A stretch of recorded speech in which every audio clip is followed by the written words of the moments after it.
All right, ready to dive in. We're tackling Gustavo Petro's presidency in Colombia today. Oh, a fascinating one for sure. Yeah, listeners wanted the full picture, hopes, realities, everything. The whole nine yards. Exactly.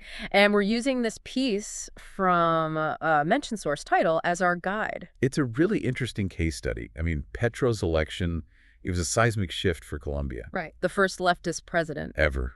Imagine that, the weight of expectations. I know, right? It's like, be careful what you wish for, but on a national scale. But before we even get there, set the scene for us. What was Colombia like when Petro took office? Well, picture a country bursting with potential, right? Beautiful landscapes, vibrant culture, but also grappling with some deep-rooted issues. Like what? Well, poverty was a big one, entrenched in so many communities. And then you have the legacy of armed conflict, decades of it. Casting a long shadow, for sure. So Petro inherits this mix of hope and hardship. Absolutely. And his response, boom, increased social spending, tax reforms. He wasn't messing around. Not just rearranging the furniture, but like... Redesigning the whole house. Exactly. A key example of this was mention a specific program from source and explain briefly. Okay, so a real attempt at systemic change. But you know what else struck me? Petro's stance on climate change? He went all in. Oh, absolutely. He became a global voice on this. Ditching fossil fuels, the whole 9 yards. He really pushed for that transition to renewables. Domestically, he championed things like mention a specific policy example from source and explain briefly. So it was more than just talk. It was about action. Like, he saw climate change as central to Colombia's future. Exactly. And he used every opportunity to get that message out there. Like, remember, I mentioned a specific instance of Petro's climate advocacy from source? Yeah. That made people pay attention? It wasn't just about Colombia, though, right? It was about the whole planet. Exactly. But then you have this other massive issue, the peace process. Right. Decades of internal conflict. Groups like the ELN, still active. How do you even begin to tackle that? Well, it's one of the most complex issues he inherited, no doubt. But Petro's approach was bold. I'll give that. How so? He initiated direct dialogues with these armed groups. He wanted negotiated settlements, not just military solutions. That's a big step. So did it work? It's complicated. Always is. There were moments of hope, times when it seemed like real progress was being made. Like what? Well, for example, mention a specific example of progress from the source. Okay, I see. But at the same time, violence continued in some regions. 2 steps forward, 1 step back. Kind of, yeah. But at least he tried to break the cycle. That's important. You have to remember, there are a lot of people who benefit from the status quo in these situations. Because peace disrupts their power. Exactly. So even with the best intentions, it's an uphill battle. It really is. And it doesn't stop there. Petro also wanted to strengthen ties within Latin America, right? He did. Building a network of like-minded leaders. It was a deliberate strategy. Oh. Think AMLO in Mexico, Boric in Chile, Fernandez in Argentina. Okay, I see. They found common ground on a range of issues. Social justice, climate action. Exactly. But was it just ideological alignment? Or were there actual wins for Colombia in partnering with these leaders? That's the question. And one we're going to unpack right after this.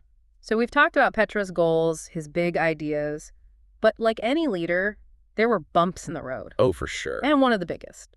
The economy. Right, you can't talk about Petro without talking about the economic realities. It's what people feel most directly. Absolutely. It impacts their lives, their sense of stability. And during Petro's term, we saw rising inflation. Which everyone feels, right? At the grocery store, the pump. Yeah, like, is this really how much milk costs now? Yeah. Feeling.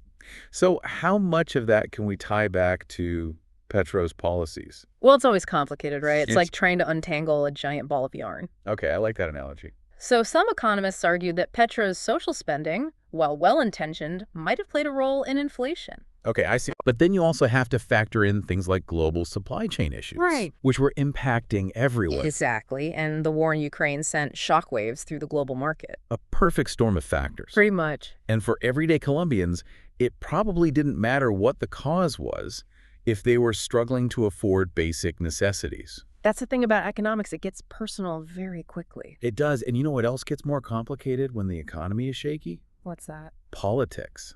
Ah, yes. Petro's presidency seemed to intensify the polarization that was already there in Colombian society. There were those who supported his every move and those who vehemently opposed him. And these weren't just quiet disagreements. No, there were clashes with institutions like the Constitutional Court. real showdowns with Congress. It seemed like every week there was a new headline. And remember, he's a leftist leader in a system that hadn't seen that kind of ideology and power before. So a recipe for conflict, maybe. It created tension, that's for sure. Did that make it harder for him to govern effectively? Well, that's the question, isn't it? How do you stay true to your ideals while also finding common ground, building consensus? It's a tough balance to strike. It is, and I think there's a valid argument to be made that Petro's approach was at times confrontational. Which might have made things more difficult. Potentially. But then again, maybe that was the only way to shake things up, to create real change. That's the other side of the coin. Right. It's that classic reformer's dilemma. Pragmatism versus principles. Exactly. But amidst all of this, the economic uncertainty, the political maneuvering, let's not forget about the violence that continued in Colombia. It's a persistent problem. Petro came in wanting to make peace a priority. He did. But did he actually make any progress? Or did things get worse on his watch? Well, it's complex, like we said. Of course. The reality is violence continued in some parts of the country. Which must have been incredibly frustrating for him. I'm sure it was. Especially given his focus on peace talks, negotiations. And this is where those powerful actors we mentioned earlier come back into play. Right. The ones who benefit from the status quo. Exactly. Because for them, peace represents a loss of power, a threat to their interests. So they have every reason to undermine the process. It's a sad reality, but it's the context in which Petro was operating. So even if he's genuinely committed to peace, these other forces are working against him. It makes it that much harder to achieve lasting stability. It sounds almost impossible. It's incredibly challenging, no doubt. But it doesn't sound like Petro gave up easily. No, he didn't. Were there any bright spots, any signs of hope? There were, actually. We can look at it, mention a specific example from the source as a case study for how fragile yet possible peace-building can be. So a glimmer of hope amidst the challenges. Exactly. It really seems like every aspect of Petro's presidency was this balancing act. Between his aspirations and the realities on the ground. Between his desire for change and the resistance he faced. And let's not forget the immense weight of expectations on his shoulders. It's a lot for one person to carry. It certainly And yet he also took on healthcare and education. He wasn't afraid of a challenge, that's for sure. That's an understatement, right? Maybe so. But those are two areas that are ripe for reform, but also incredibly sensitive. Absolutely. It's like he opened up these Pandora's boxes, healthcare and education. Yeah, and everyone had an opinion, that's for sure. And they weren't shy about sharing those opinions. Not at all. There were some pretty massive protests. Exactly. So what was it about his approach that sparked such a strong reaction? Well, you have to remember, these are deeply personal issues for people. Healthcare, education. The foundations of a functioning society, right? Right. Anytime you try to overhaul those, you're going to get pushback. People get anxious, they fear the unknown. Absolutely. So were Petro's reforms just too much, too fast? Or was it more a case of, you got to break a few eggs to make an omelet? That's the million-dollar question, isn't it? It is. And there's no easy answer. Right?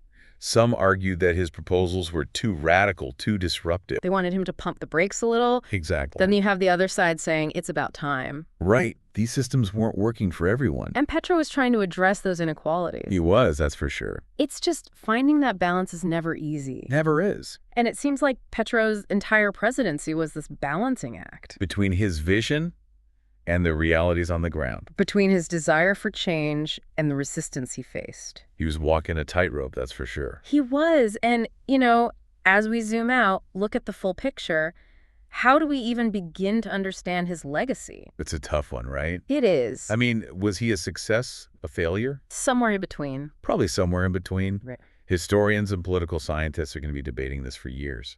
Oh, I'm sure. Which is a good thing. How so?